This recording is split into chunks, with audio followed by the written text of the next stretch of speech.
Muslimin dan muslimat, mudah-mudahan dirahmati Allah. Kita menyambung siri yang kedua, siri tafsir Yasin. Dan pada malam ni kita akan mulakan pada ayat yang pertama daripada surah Yasin. Bismillahirrahmanirrahim. Yasin wal Qur'anil Hakim. Innaka laminal mursalin ala siratim mustaqim. Tanzilal azizir rahim. Ayat yang pertama sehinggalah pada ayat yang kelima. Ayat yang pertama Yasin.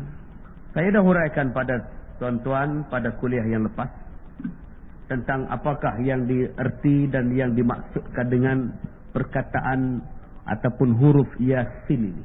Ibnu Jarir dalam tafsirnya mengatakan bahawa Yasin itu adalah salah satu sumpah daripada sumpah yang dipakai oleh Allah Subhanahu wa taala.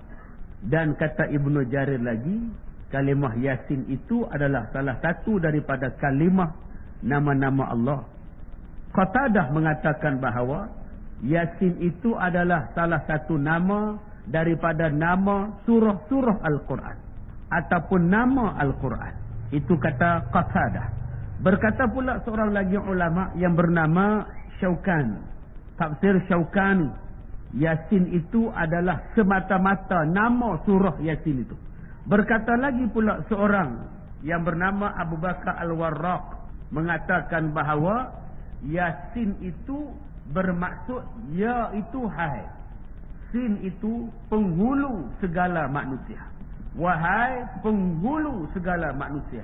Yakni direferkan kepada Nabi Muhammad sallallahu alaihi wasallam. Penghulu segala manusia tu direferkan kepada Nabi Muhammad.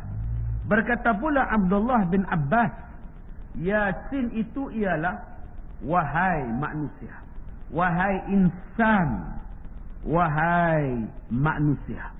Az-Zajjaj dalam tafsirnya mengatakan bahawa Yasin itu pula hai Muhammad, wahai Muhammad. Sebab katanya Yasin itu adalah nama lain bagi nama Nabi Muhammad sallallahu alaihi wasallam, disebut sebagai wahai Muhammad. Ditanya kepada Sayyidina Ali karamallahu wajhah, apakah makna Yasin? Kata Sayyidina Ali, biarlah maknanya itu hanya diketahui oleh Allah Subhanahu wa taala. Ada makna tetapi dalam ilmu Tuhan. Ada maksud tetapi dalam ilmu Allah. Kenapa Allah rahsiakan? Kerana Allah nak memberitahu kepada kita tentang maha tingginya ilmu Tuhan.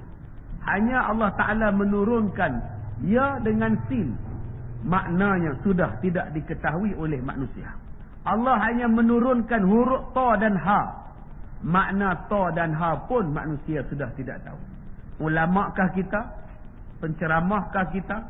Doktorkah kita? Saintiskah kita?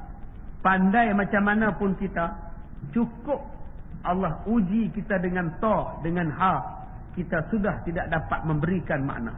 Pandai kita ni, Allah hanya turunkan satu surah ya dengan sin. Apa makna ya, apa makna sin sudah tidak kita ketahui.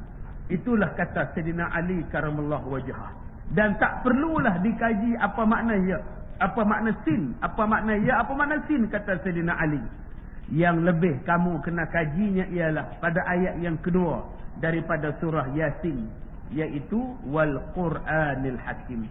Ayat itulah yang perlu diteliti. Ayat itulah yang perlu dikaji. Lebih daripada dikaji apa makna ya dan apa makna sin. Tetapi menurut setengah-setengah ulama mengatakan bahawa di dalam Al-Quran itu ada dua nama surah bersempena dengan nama Nabi Muhammad. Yang pertamanya ialah surah Yasin dan yang keduanya ialah surah Taha. Taha itu pun nama Nabi Muhammad dan Yasin itu juga nama Nabi Muhammad. Sebab itulah ditulis perkataan Yasin dan perkataan Taha di dinding Masjid Nabawi di Madinah. Kalau tuan-tuan perhati betul-betul di Masjid Nabawi di Madinah itu ada tulisan, ada huruf Yasin dan ada huruf Taha di situ. Kenapa di situ ditulis nama Yasin dan ataupun perkataan Yasin dan Taha? Sebab kata mereka, itulah dua nama Nabi Muhammad yang terdapat di dalam Al-Quran. Satu pada surah Taha dan satu lagi pada surah Yasin. Tuan-tuan yang dirahmati Allah, bila menyebut tentang Yasin ini, kata Sayyidina Ali, yang perlu kamu kaji ialah bukan Yasin itu. Yang perlu kita kaji ialah yang kedua. Cuba tuan-tuan perhatikan apa yang saya bacakan. Alif Lam Mim Zalikal Kitab. Alif Lam Ra Tilka Ayatul Kitab. Taha Ma Anzalna Alaikal Quran. Alif Lam Mim Sad. Kitabun unzila ilaika fala yakun fi sadrik. Cuba tuan-tuan ingat balik apa surah yang saya sudah bacakan. Alif Lam Mim, Taha, Yasin, Alif Lam Mim Ra, Alif Lam Mim Sad. Semuanya selepas huruf-huruf tadi, semuanya Allah sebut Al-Kitab. Semuanya Allah sebut Al-Quran. Al-Kitab, kalau tidak Al-Kitab, Al-Quran. Kalau tidak Al-Quran, Al-Kitab. Seolah-olah Allah nak memanggil orang. Yasin wal Quranil Hakim. Taha ma anzalna alaikal Qur'ana litashqa. Jadi yang perlu dikajinya itu ialah Al-Kitab itu. Yang perlu dikajinya ialah Al-Quran. Sebab itulah pada ayat yang kedua Allah bersumpah, wal Qur'anil Hakim, demi Al-Quran yang bijaksana. Allah sumpah demi Al-Quran yang bijaksana. Allah mulakan dengan waw, wawul qasam. Waw yang pertama di awal surah itu disebut sebagai waw sumpah. Dalam bahasa kita maknanya waw sumpah. Dalam bahasa Arab wawul qasam, waw sumpah. Apa dia waw sumpah? Wal Quran wal asr wasyam wal fajr wad duha wal qamar wan. Ini dipanggil sebagai wawul qasam. Waw yang Allah sumpah dengan bendanya itu. Wal fajri, demi waktu fajar. Wal asri, demi waktu asar. Wal Quran, demi Al-Quran. Dan Allah tambah lagi, demi Al-Quran Al-Hakim pula. Demi Al-Quran yang bijaksana. Al-Hakim maknanya bijaksana. Allah sumpah. Allah kata demi Al-Quran yang bijaksana. Yang kata bijak ni bukan manusia. Yang kata bijak ni bukan manusia biasa. Yang kata bijak ni Allah. Allah confirmkan, cop, Quran itu bijak. Allah menterikan Quran itu bijak. Bijak apa Ustaz? Bijak dalam menyelesaikan segala masalah. Bijak dalam nak menyelesaikan segala kerumitan. Al-Quran itu bijak untuk menjadi penyelamat. Al-Quran itu bijak untuk menjadi bimbingan. Al-Quran itu bijak untuk digunakan membawa kepada kebahagiaan. Al-Quran itu bijak kerana isinya, kandungannya sesuai dan secocok dengan mana-mana zaman yang manusia lalui. Sebut saja Al-Quran, Allah kata sesuai dengan semua zaman. Sebab itulah Allah bersumpah, Al-Quran itu demi Al-Quran yang penuh dengan kebijaksanaan. Tuan-tuan yang dirahmati Allah, tuan-tuan beli sebuah telefon bimbit. Sebelum tuan-tuan beli telefon bimbit, tuan-tuan akan bertanya kepada toki kedai. Toki, ini handphone apa dia punya function dia bagus ke? Cina tu kata, wah ini toki ya bos, ini latest punya. Ni memoris dia boleh simpan 2000 memoris. Lu punya handphone kalau tak ada line pun boleh cakap. Line tak ada pun dia boleh cakap juga. Ini handphone dia boleh ambil gambar, video 3-4 jam tak ada masalah punya. Ini handphone internet boleh masuk. Ini TV, television pun dia boleh ada television, tak ada gangguan punya. Ini handphone banyak canggih punya. Sekali charge bateri 2 bulan baru charge. Ini handphone ini macam punya canggih. Berapa ribu tu okey? Cara mahal lah 3,200. Okey, ambil satu. Tuan-tuan pun buat balik handphone yang canggih tadi. Dan tuan-tuan pun simpan dalam almari. Sampai sekarang tuan-tuan tak pakai. Nampak tak canggih handphone tu? Rasa tak canggihnya? Tak rasa. Sebab tak pakai. Tuan-tuan pergi beli kereta. Ini kereta apa ni Tokey? Wah, ini kereta baru punya. Kalau tuan-tuan haji tekan ini minyak 100 meter tak sampai 1 second punya. Ini kereta tuan haji sesat mana-mana pun dia ada map. Dia boleh kasih tahu mana haji duduk. GPRS dia ada. Ini brake bukan saja 4 tayar brake, 8 tayar pun kasih brake. Ini kereta kalau ada aksiden depan dia kasih tahu depan ada aksiden. Ini kereta haji kalau haji pergi Kuala Lumpur banyak jam kan. Dia taklah susah banyak sebab dia boleh terbang punya. Berapa harga Tokey? 400,000. Baik, ambil sebuah.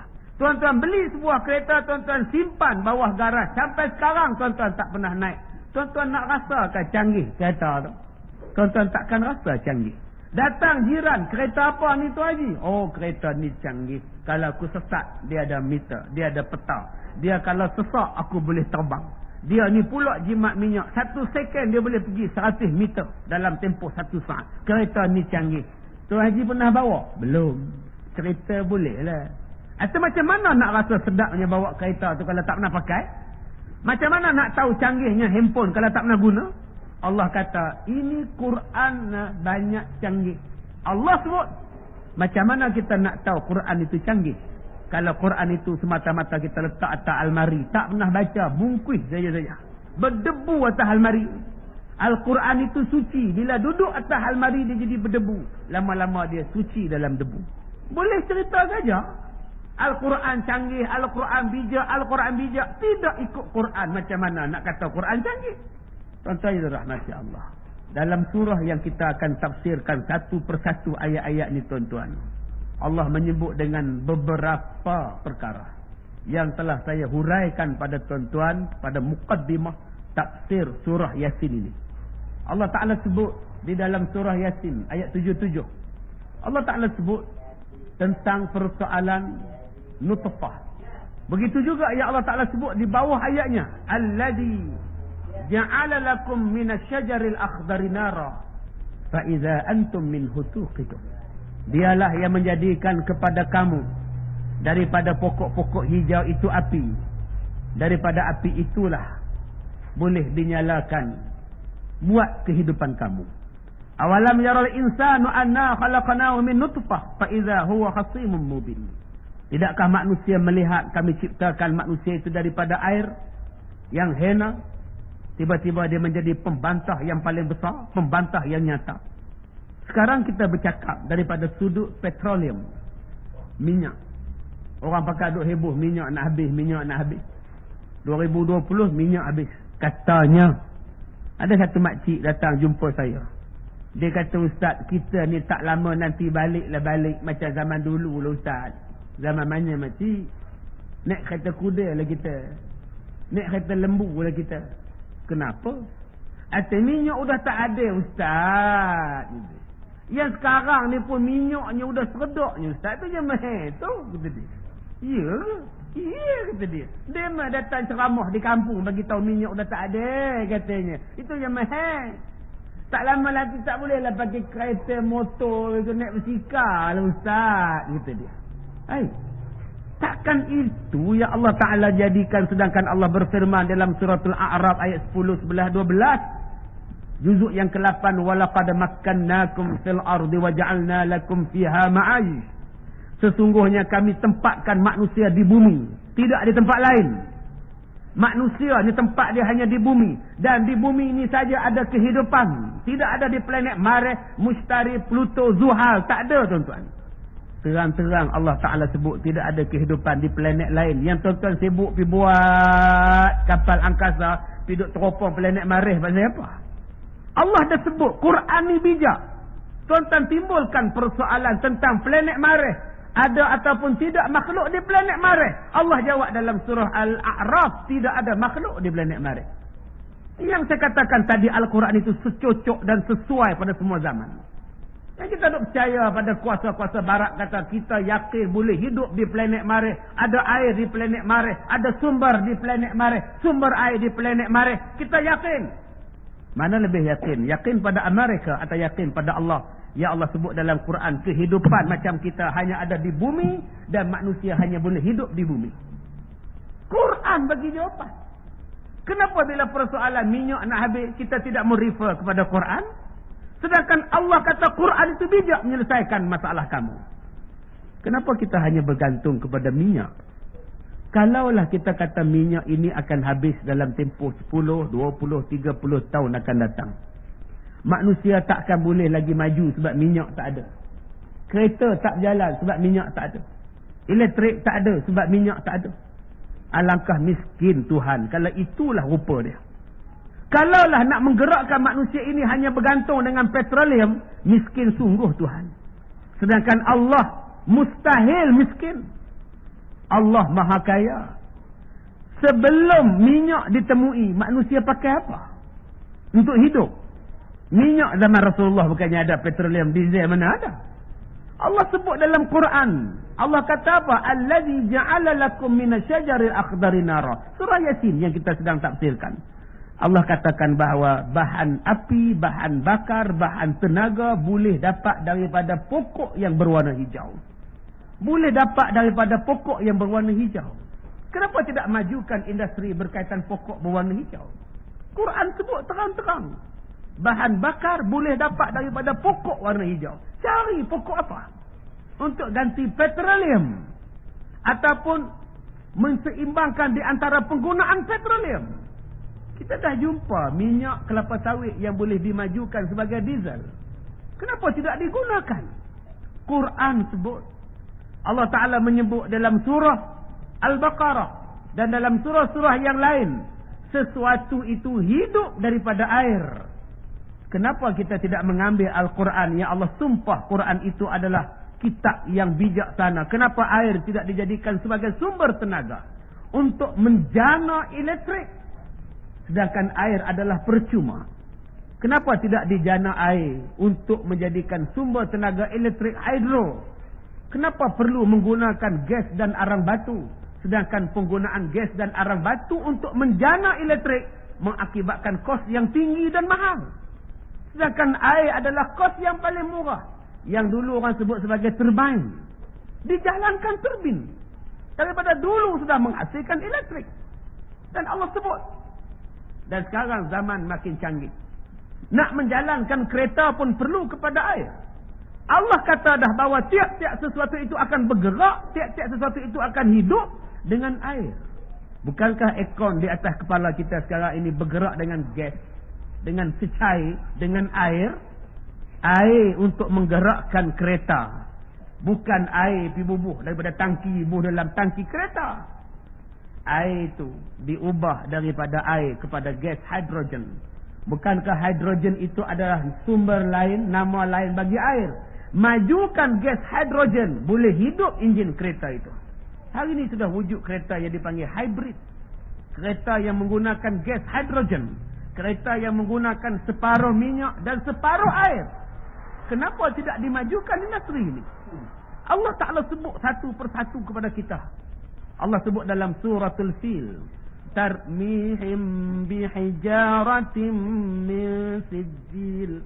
Faja'alahum ka'asfim ma'kul. Maka direjamkan ke atas tentera-tentera Abrahah itu batu-batu daripada sijil. Maka jadilah tentera-tentera Abrahah itu macam daun-daun yang dimakan ulat. Sumber tenaga yang keempat yang Allah sebut dalam Quran ialah batu. Sumber batu. Kenapa tidak dimajukan sumber batu? Tuan-tuan pergi ke Jordan. Di Jordan itu RM1 kita bersamaan 0.2 dinar. $1 $0.7 mahal duit Jordan. Ada Jordan itu kelapa sawit biji timah. kilang, buat peti ais television, tak ada. Apa hasilnya? Hasilnya daripada deep sea, laut mati. Apa dia buat? Dia ekstrakkan laut mati punya tuan-tuan tu. Dalam laut mati, di antara yang dia ekstrakkan ialah uranium. Tuan-tuan tahu apa benda yang boleh dibuat daripada batu yang bernama uranium? Menjana tenaga yang sangat hebat. Dipanggil sebagai nuklear. Tenaga nuklear. Orang Melayu faham tenaga nuklear ni bom saja. Sedangkan tenaga nuklear boleh digunakan untuk menjana elektrik, menjana kereta dan sebagainya. Allah sebut terang-terang dalam Al-Quran, batu itu boleh menjadi tenaga yang hebat untuk menseimbangkan dengan penggunaan diesel dan petroleum daripada laut. Tapi di mana Al-Quran kita letakkan? Kita bergantung sepenuhnya dengan minyak tak habis-habis. Kenapa tidak digunakan Al-Quran untuk menyelesaikan masalah yang berlaku kepada umat Islam hari ini? Sebab itulah Amerika beria-ia menahan Iran daripada mengkayakan uranium. Iran mengkayakan uranium dia ialah untuk apa? Sebab Iran tahu bahawa minyak akan habis bila-bila masa. Sebagai persiapan untuk habis minyak, maka mereka memajukan uranium untuk menggantikan tenaga minyak. Sebab itulah Amerika sangat marah kepada Iran, kerana tidak mahu negara-negara Islam menggunakan tenaga nuklear untuk memajukan negara masing-masing. Kerana mereka yakin minyak akan habis dalam tempoh 20 tahun. Dan pada masa itu umat Islam di seluruh dunia hanya akan bergantung kepada Amerika untuk mendapatkan sumber minyak. Dan pada masa itu harga minyak sepenuhnya dikawal oleh Amerika. Dan seluruh negara-negara Islam akan mengikut telunjuk apa juga perkataan dan arahan Amerika. Sebab minyak pada masa itu dikawal sepenuhnya oleh Amerika. Tiba-tiba ada sebuah negara Islam yang nak menggantikan minyak dengan uranium. Maka itulah sebab dihabis-habis hentam Iran dan sebagainya. Tuan-tuan yang dirahmati Allah, bila kita faham betul-betul wal Quranil Hakim, tuan-tuan nak tanya apa? Allah kata Quran itu bijak. Tuan-tuan sekarang nak masalah apa nak diselesaikan? Saya dah jawab tadi tentang persoalan planet Marikh. Ada makhluk, ada air ataupun tidak di planet Marikh. Saya tak jawab, Quran jawab. Tuan-tuan membangkitkan isu UFO, alien. Ustaz, baru ni UFO terbang dekat penggalan Pegoh, Ustaz. Laju, cantik tu, Ustaz. Dia pusing. UFO ni orang ke apa, Ustaz? UFO tu apa? UFO ni, Ustaz, dia macam piring terbang lah, Ustaz. Laju, Ustaz. Kita punya kapal tentera tu, askar punya pesawat pejuang tak boleh pintas, tak boleh kejar, Ustaz. Radar pun tak dapat detect, Ustaz. Radar pun tak dapat kesan. Oi, canggihnya. Betul, Ustaz. Radar tak dapat kesan. Habis tu dia hilang gitu je, Ustaz. Oh, gitu. Ada lampu tak? Ada. Oh, ada lampu pula. Rujuk dalam Quran dapat jawapan. Laqad khalaqnal insana fi ahsani taqwim. Sesungguhnya kami menjadikan manusia sebaik-baik bentuk kejadian. Ni mikrofon. Mikrofon macam ini tahun 20 tak ada. Tahun 1928 tak ada. 1940 baru ada. Tu pun mikrofon yang jenis batang turun kaki di bawah. Tahun 50-an mikrofon macam ni pun tak ada lagi. Ketua itu turun ke bawah. Tu yang Saloma bila menyanyi tak boleh menari mana? Sebab tak ada wire lagi. Dia bukan ada mikrofon main cepit di telinga ni, tak ada.